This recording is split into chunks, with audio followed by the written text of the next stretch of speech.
Hello Brian, graphics talent চ্যানেলের পক্ষ থেকে আপনাদের সকলকে জানাই আন্তরিক শুভেচ্ছা। গ্রাফিক রিভার বাংলাদেশ এই গ্রুপের মধ্যে অনেকেই একটা পোস্ট দেখি অনেকেরই যে তারা এইচটিএমএল ফাইল তাদের প্রয়োজন, এটা কীভাবে ক্রিয়েট করতে হয় তারা জানে না, তারা ডিজাইন সাবমিট করতেছে।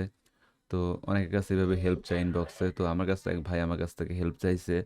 তো শুধু ওই ভাই না, এর আগে অনেকে দেখছি আমি আমার কাছে চাইছে, কিন্তু আমি আসলে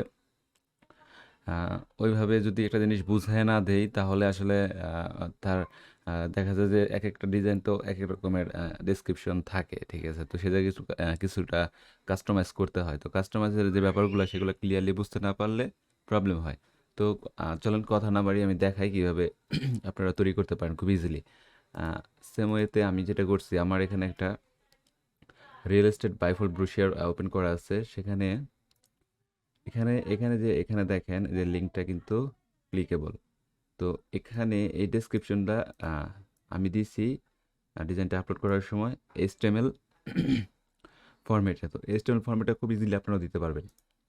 সেক্ষেত্রে আপনাদের আমি জাস্ট এখান থেকে আমি খুব ইজিলি ওইতে দেখাবো। জাস্ট আমি ধরেন এটা হয়েছে আমার ব্রুশিয়ার সম্পর্কে জাস্ট 2 লাইনের একটা প্যারাগ্রাফ।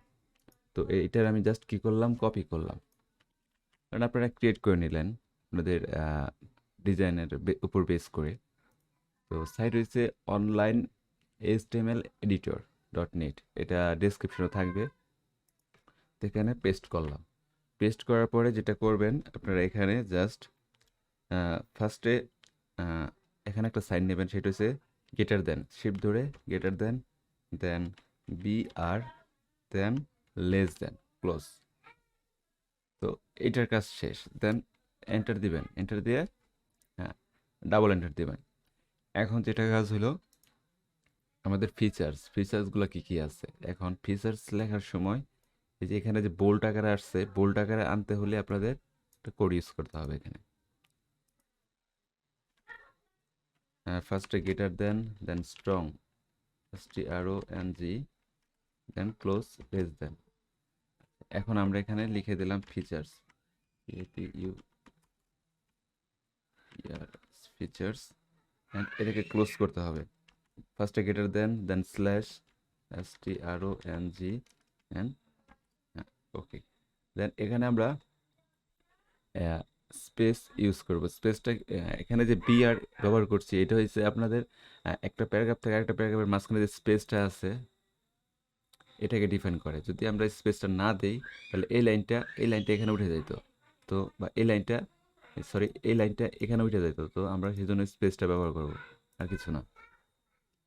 তো এখান থেকে কপি করে নিই, আর আমি বারবার দিব না, একবার দেখাইছি। তো হ্যাঁ, আচ্ছা, এরপরে নিচে আসবো। নিচে এসে আমাদের যতগুলা ফিচার্স থাকবে আপনাদের দেখা যায় যে এই ফিচারগুলো কমনই থাকে। Free font use, CMYK colour, easy to customise, colours in one click, print size, এগুলো অনেকটা কমন থাকে বেশিরভাগ ডিজাইনের ক্ষেত্রে। দিয়ে দিলাম এবং সবগুলাতে দেখেন সব এক হয়ে গেছে। কিন্তু এখন জাস্ট আমি যেটা কি করব, এখানে যে বিআর এইটুক কপি করে প্রত্যেকটা লাইনের শেষে দিয়ে দেব। দেখেন এখানে সুন্দর সাজানো হয়ে যাবে।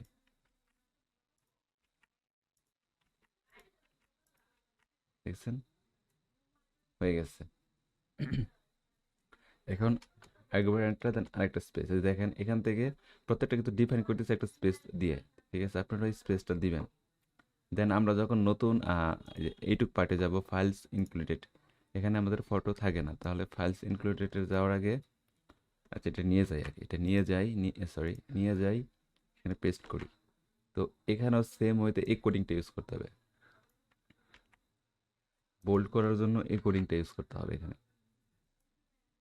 পুরোটা নিয়ে নিলাম, দিয়ে দিলাম এখানে। দেখেন মাঝখানে শুধু আমাদের files included. Then enter, photos not included দিতে পারি এটি। ওকে, এখানেও আমরা এই যে বিআরটা দেব। এটা হচ্ছে প্যারাগ্রাফ ব্রেক, ঠিক আছে? Paragraph break, actually paragraph break না, লাইন ব্রেক। ওকে, এখন হচ্ছে ফন্ট কি কি ফন্ট ইউজ করছি আমরা। সেম ওয়েতে সেম ওয়েতে এটাকে ছেড়ে নিয়ে যায়, বারবার কনফিউজ হচ্ছে আমি। নিয়ে গেলাম সেম ওয়েতে, দেখেন স্ট্রং সবার আগে দিব। যেহেতু একটা জিনিস বারবার রিপিট করতেছি, আশা করি আপনারা বুঝতে পারছেন যে এখানে কি কাজটা হচ্ছে, আর কিছু না। দেন ফন্টের আপনি নামটা লিখলেন আগে, ধরেন আমি এখানে ফন্টের লিঙ্কটা ওপেন করলাম। আপনাদের কাছে তো অবশ্যই যে ফন্ট ইউজ করবেন তার লিঙ্ক তো থাকবে, তাই না? শিট, হ্যাং হইতেছে। এটা এখানে ক্লিক হয়ে গেছে ডিরেক্টলি। ওকে, আসুক। এখান থেকে দেখেন এই যে ম্যান রূপ আমার এই যে ফন্টের নেম, ঠিক আছে? বা আপনার ফন্টের নেমটা জাস্ট এখানে আগে লিখবেন, ম্যান রূপ আমার ফন্টের নেম। এখন এটাকে লিঙ্ক করতে হবে। লিঙ্ক করতে কী হবে, এখানে জাস্ট এই ফন্টের নেমটা সিলেক্ট করে দেন লিঙ্কে ক্লিক করেন। একটা লিঙ্কে ক্লিক করলে এরকম আসবে। তার আগে আপনারা চেষ্টা করবেন পুরো লিঙ্কটা কপি করতে। কপি করে দিয়ে দিলাম, দেন ওকে। এই দেখেন এরকম একটা লিঙ্ক দ্বারা অটো জেনারেট হয়ে যাবে। দেন এখানেও আমরা বিয়ার দেব। যদি আমাদের নেক্সট মানে একের অধিক ফন্ট ইউজ করি তখন নিচের দিকে গেলে আমরা এটা ইউজ করতে পারি। দেন আরেকটা ফন্ট থাকলে এইভাবে জাস্ট এখানে বসাই দেব। নামটা ধরেন থেকে দেখাই। এখানে যদি একের অধিক ফন্ট আছে আপনাদের দেখাই দিই। খুব ইজি, কঠিন কিছু না। এখানে দেখতেছেন লাগালাগি অবস্থা আছে, কিন্তু আপনারা যখন এই ফাইলটা গ্রাফিক লেভেলে সাবমিট করবেন, ডিজাইনটা যখন অ্যাপ্রুভ হবে তখন আমরা এইভাবেই দেখতে পাবেন। ওকে, দেখেন আমাদের একটা আছে ওপেন সেন্স। ওপেন সেন্স আমি সরি জাস্ট লেখাটা নেমটা কপি করলাম। নেমটা কপি করে আমি এখানে চলে গেলাম। ওকে, এখানে চলে আসলাম। এখানে পেস্ট অ্যান্ড এটাকে ধরে লিঙ্ক করব। তার আগে আমি এই লিঙ্কটা লিঙ্কটা আমি জাস্ট কপি করে নিলাম। ওকে, যেহেতু আমাদের দুইটা ফন্ট ফ্যামিলি ইউজ করছি, সেক্ষেত্রে আমাদের আর দরকার পড়তেছে না। যদি দুইয়ের অধিকও হয় তখন জাস্ট এখানে এই যে লাইন ব্রেকটা ইউজ করে তারপর ইউজ করবেন। তাছাড়া আবার একটার পাশাপাশি আরেকটা চলে আসবে, ঠিক আছে? এই হচ্ছে বিষয়। যেমন যদি আমি এটা ইউজ না করি, দেখেন কি হয়। দেখেন পাশাপাশি চলে আসছে। তো এই জন্য ইউজ করতে হবে লাইন ব্রেকটা। দেখেন কোন সুন্দর। এই যে তারপর কি করবেন, এভাবে জাস্ট এখান থেকে ধরবেন কপি। আপনাদের যে কোনো একটা ফাইলে যাবেন, এখান থেকে H T sorry HTML file এখানে দিয়ে দিলাম।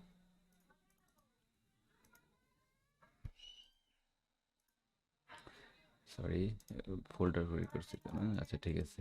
তো এখান থেকে টেক্সটে যাব, টেক্সট ডকুমেন্ট। ওকে, যেটা সেভ করে রাখলাম। নেক্সট টাইম যেটা হবে, আপনারা জাস্ট এখানে এসে আপনার ডেসক্রিপশনে কোনো চেঞ্জ লাগলে চেঞ্জটা করবেন। এখানে কোনো চেঞ্জ থাকলে ভিতর থেকে চেঞ্জ করবেন। কোডিংয়ে আর হাত দেওয়া দরকার নেই নেক্সট টাইম থেকে। তো ফন্টের খেলায় কী করবেন, লিঙ্কটা কিন্তু শুরু হয় যে HTTPS, এখান থেকে শুরু করে এই যে কোটেশনের মধ্যে যেটা থাকবে সেটা হচ্ছে লিঙ্ক। আপনারা জাস্ট এখানে কি করতে পারেন, আপনাদের ফন্টের লিঙ্কটা এখানে বসা দেবেন, ফন্টের নেমটা এখানে বসা দেবেন। দেখেন এটা হচ্ছে ফন্টের নেম, এটা লিঙ্ক। এই দুটো জিনিস চেঞ্জ করবেন নেক্সট টাইম। এই দুটো জিনিস চেঞ্জ করবেন, সেভ করবেন। পুরো ফাইলটা ধরে পুরো অল টেক্সটটা ধরে কন্ট্রোল A দিয়ে অল টেক্সট সিলেক্ট করে জাস্ট কপি করবেন। আর গ্রাফিক নিয়ে গিয়ে ডেসক্রিপশনের জায়গায় পেস্ট করে দেবেন। আপনাদের এতটুকুই কাজ। আর এটা গেল আপনাদের ডেসক্রিপশন ফাইল। ডেসক্রিপশনে যে HTML ফাইল, যে এটা দেওয়া হয় ডেসক্রিপশনে দেওয়া হয় HTML ডেসক্রিপশন বেসিক্যালি।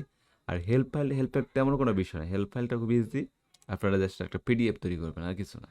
অনেকে হয়তো বা PDF কীভাবে কি করবো ব্যাপারটা এরকম না আসলে। এইখান থেকেই জাস্ট কোডিংগুলো বাদ দিয়ে যে টেক্সটটা আছে আমার, ঠিক আছে? এই টেক্সটটুকু যদি আমি হেল্প ফাইলে দিয়ে দিই, এই পুরোটা টেক্সট যদি কপি করে আমি হেল্প ফাইলে দিয়ে দিই, দিয়ে একটা সরি একটা A4 ডকুমেন্টে যদি আমি এইটুক টেক্সট দিয়ে PDF আকারে সেভ করি যে this is a help file, ঠিক আছে? That's okay. That's that will be granted for the graphic river, I think. তো এই হয়েছে ওভারঅল ব্যাপার। আশা করি আপনারা এই ভিডিওটার মাধ্যমে গ্রাফিক রিভারের এই HTML description and help file নিয়ে যে প্রবলেমটা ভুগতেছেন, এটার মাধ্যমে আপনারা একটা সলিউশন পাবেন। তো আজকের জন্য একটুকুই ভিডিওটা, আমি আর বাড়াচ্ছি না, অনেক কথা বলছি। আশা করি আপনার যদি ভালো লাগে লাইক শেয়ার কমেন্ট করবেন আমার ভিডিওতে, আর যদি নাও বুঝতে পারেন অবশ্যই কমেন্ট করে জানাবেন।